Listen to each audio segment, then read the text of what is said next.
Monsieur le ministre des Finances pour 4 minutes.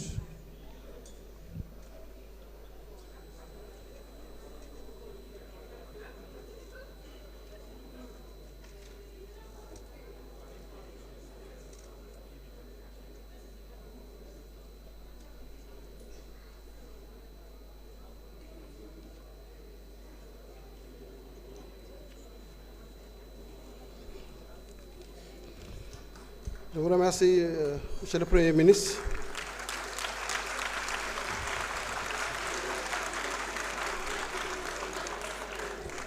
Monsieur le Président de l'Assemblée nationale, Monsieur le Premier ministre, Mesdames, Messieurs, chers collègues, honorables députés. Alors, damay jéem a apporter des réponses sur la question de l'honorable député Ansar Danfa, qui se posait la question de savoir quel est le coût des subventions à la suite de la crise survenue dans le Moyen-Orient, au Moyen-Orient. Alors, pour répondre à cette question, il faut se situer à deux niveaux. Le premier niveau, ce sont les implications sur les recettes. Et il faut le faire selon des hypothèses, parce que cette crise n'a pas encore fini de révéler tous ses secrets.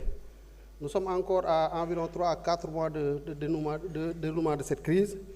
Et sur les coûts, pour ce qui concerne les subventions, il faut dire que nous sommes sur la base d'une hypothèse du coût du baril à $85. La subvention est de 700 ou sera de 774 milliards. Il faut rappeler que pour la loi de finances initiale, le volume de subvention qui avait été envisagé était de 250 milliards. Donc, la différence serait ici de 524 milliards qu'il faut aller chercher au niveau du budget. Ce sera des efforts budgétaires qu'il conviendra de consentir à ce niveau-là. Maintenant, si la crise perdure dans le temps et qu'elle finit par s'installer, on pourrait arriver à un niveau du coût du baril en moyenne de $115 sur l'année 2026. Et à ce niveau-là, le volume de subvention qui sera requis pour amortir ce choc-là sera de 1396 milliards. Comparativement à ce qui a été envisagé, prévu dans la LFI 2026, on serait à une variation de 1146 milliards d'efforts budgétaires qu'il conviendra de consentir. Maintenant, cette crise a des impacts aussi bien sur les dépenses que sur les recettes. C'est ce que le ministre de l'Énergie disait tout à l'heure.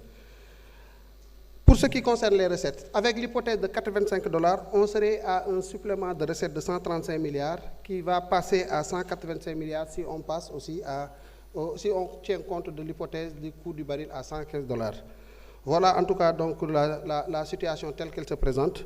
Maintenant, nos équipes ont préparé un cadrage. Je dois avouer, comme l'a dit le ministre de l'Énergie, dès que la crise a éclaté, moi je suis venu auprès du Premier ministre pour proposer qu'on rehausse les prix et qu'on partage la charge avec les populations.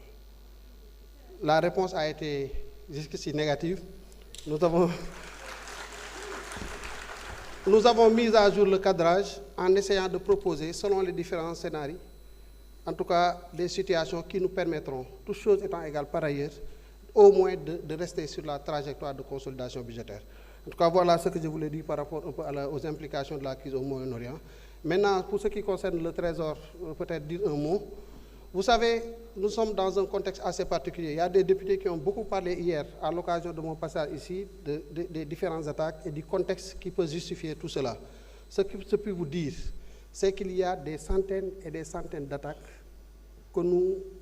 auxquelles nous sommes confrontés quotidiennement. Nécessairement, nous essayons avec les équipes, avec le ministère des Télécommunications qui pourra peut-être revenir sur cette question, nous essayons de contenir tout cela, mais il arrive que des choses passent.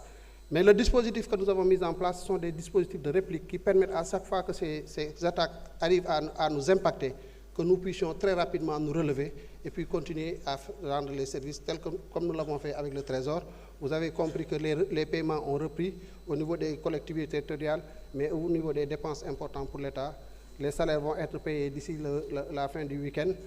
Toutes les autres charges, naturellement, sont en train d'être prises en charge, mais nous nous préparons effectivement et au quotidien à faire face à ces attaques-là, étant entendu que par moment, il est peut-être nécessaire de comprendre qu'il va y avoir des zones de vulnérabilité, mais le plus important, c'est de se relever aussitôt et de pouvoir continuer la fourniture de services publics.